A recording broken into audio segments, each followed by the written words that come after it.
Hi, welcome to the show. And today we're going to talk about ETFs.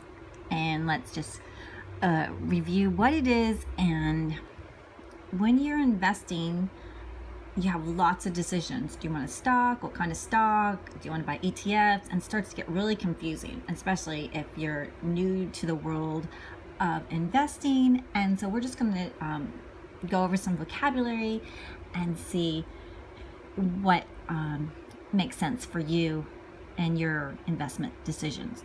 So basically, an ETF, it is an exchange traded fund. So that's what ETF stands for. It's not ET, extraterrestrial. It's not an extra toboggan sale. It's just an exchange traded fund. So you're like, well, what is that?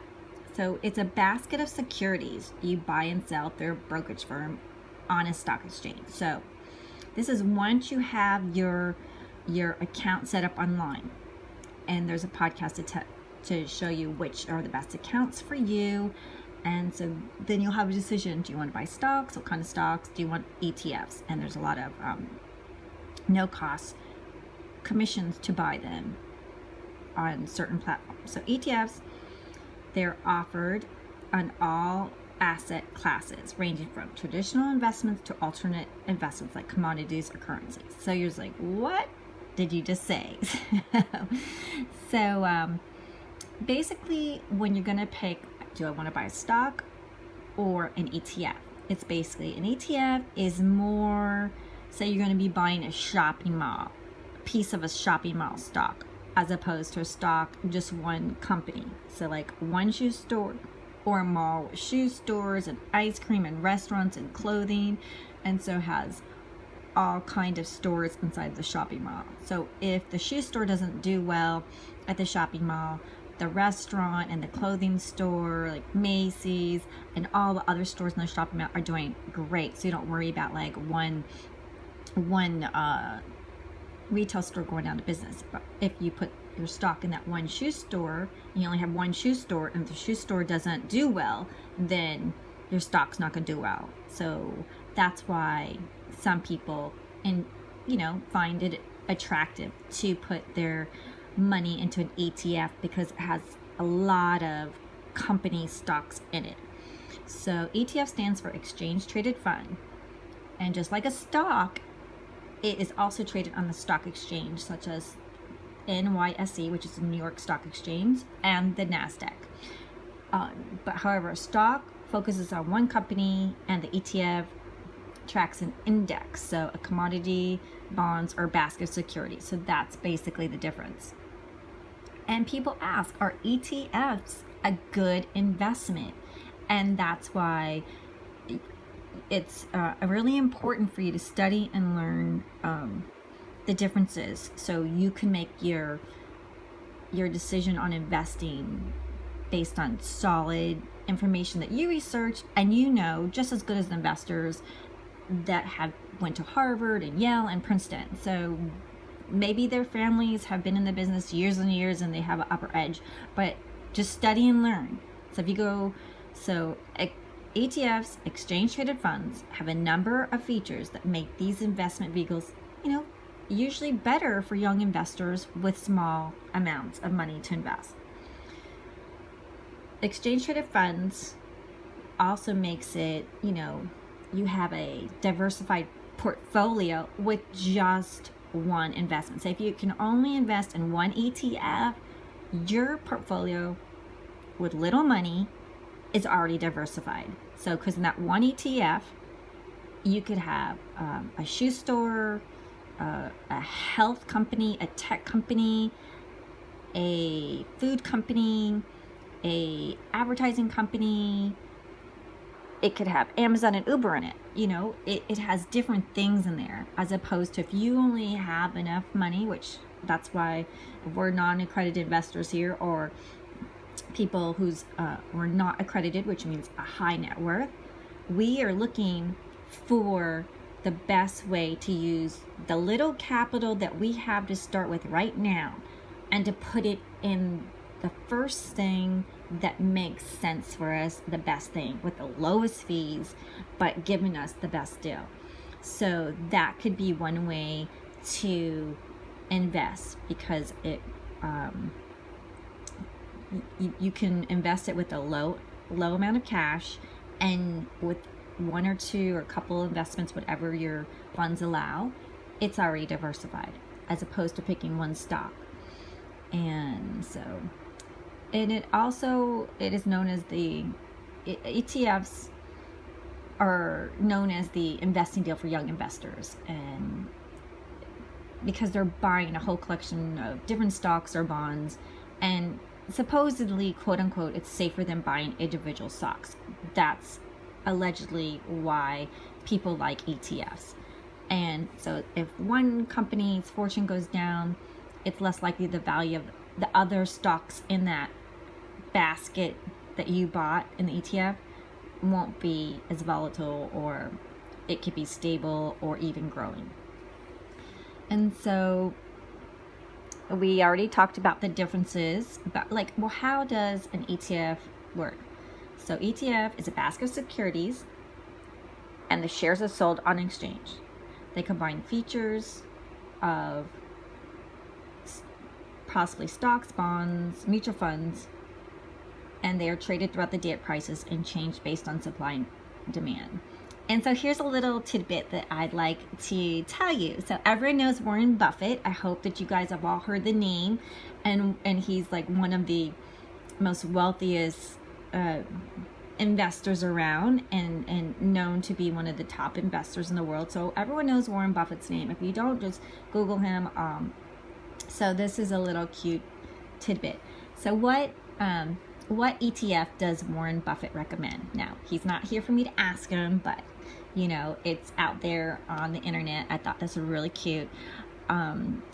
Vanguard Short-Term Treasury, so ETF. So he recommends Vanguard. Everyone has probably heard of Vanguard Short-Term Treasury, and the symbol is ETF. So in parentheses, it's VGSH. So V is in Vanguard, G is in good, S is in stock, H is in house. So ETF.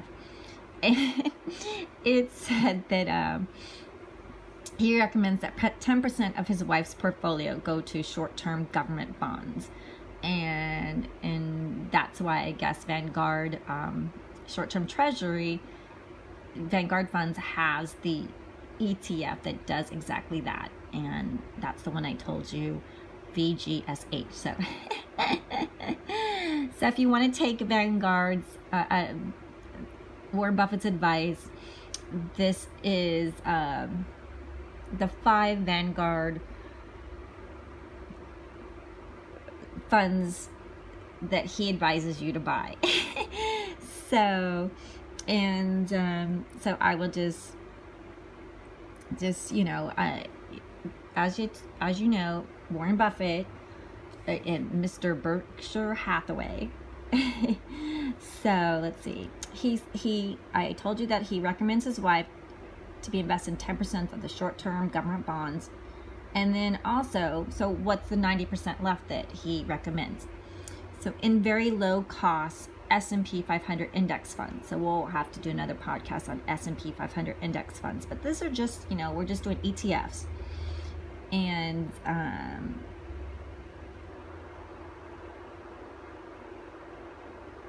so let's see, the 5 that Vanguard 500 Index Fund, Admiral Shares.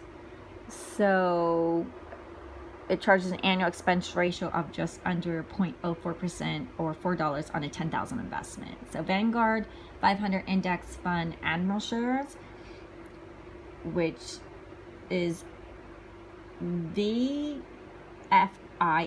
So it's a MUTF. So VFIAX. So that's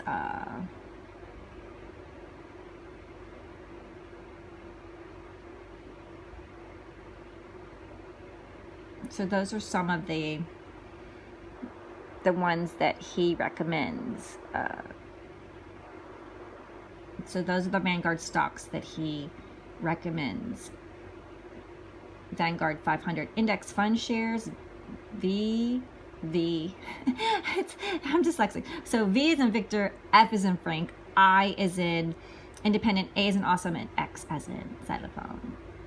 And then Vanguard Mid Cap Index Fund Admiral Shares, V as in Victory, I as in Independent, M as in Mighty, A as in Awesome, and X as in xylophone.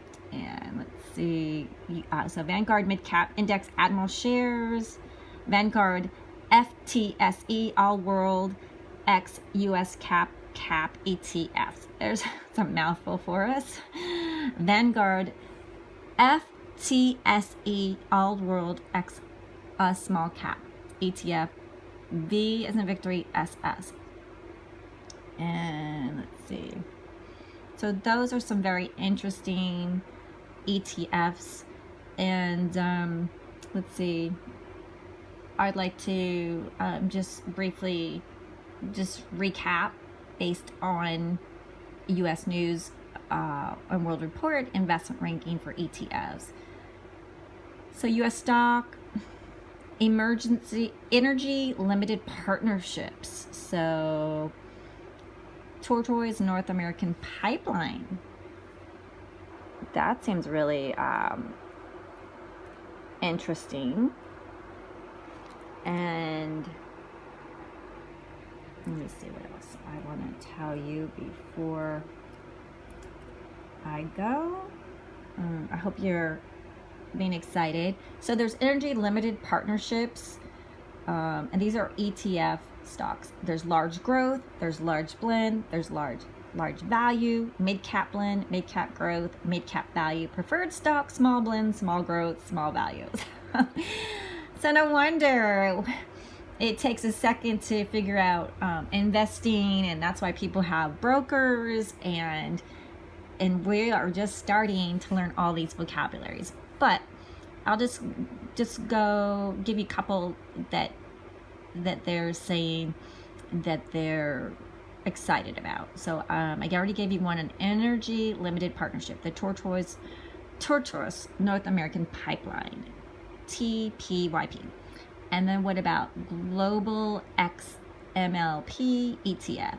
So that would be MLPA. So large blend ETFs. They're saying iShares Edge, MSCI USA Size Factor, and JP Morgan Meta Builders US Equity ETF, BBUS. So those are interesting. Large growth, Vanguard Russell 1000 Growth ETF, so VONG. Fidelity Quality Factor ETF, FQAL, Charles US Large Cap Growth. And as you know, Fidelity, Vanguard, and Charles Schwab, they're big names in the business. So those might be something interesting for you to start with. But it's always up to you. These are just highlights. These are just educational entertainment. So to get women and people who don't talk about investing and money and stocks, to get them excited, it's really exciting to me. Like, I used to be excited about buying the new shoe, the new purse, the new dress, the new fashion, and putting a selfie on Instagram or YouTube. But now I'm getting excited about like stocks, and I hope you get excited too. So let's just go a little bit. ETF large value, Vanguard Russell, mid cap growth, iShares Morningstar. I'm trying to see if there's anything that like us girls or guys would be interested, like shoes or Gucci or something. But so far I'm seeing names that are like I've never heard of before, but I hope you get excited to go research these for yourself. Preferred stock, Invesco Preferred ETF, Invesco Financial Preferred ETF, PGF, Mid Cap Value, once again the Vanguard name, S&P Mid Cap 400 Value, Small Blend. Oh, here's some small blends. Vanguard S&P Small Cap, Schwab US Small Cap, Nuvin ESG Small Cap. So, and then Small Growth, Vanguard Small Cap Growth, ETF, SPDU, S&P 600 Small Cap Growth, and Vanguard S&P Small Cap Growth. So there's some names to study and research, and to get your feet wet on ETFs. I hope you enjoyed it. Remember, disclaimer, please always use your licensed professional. Have a great day.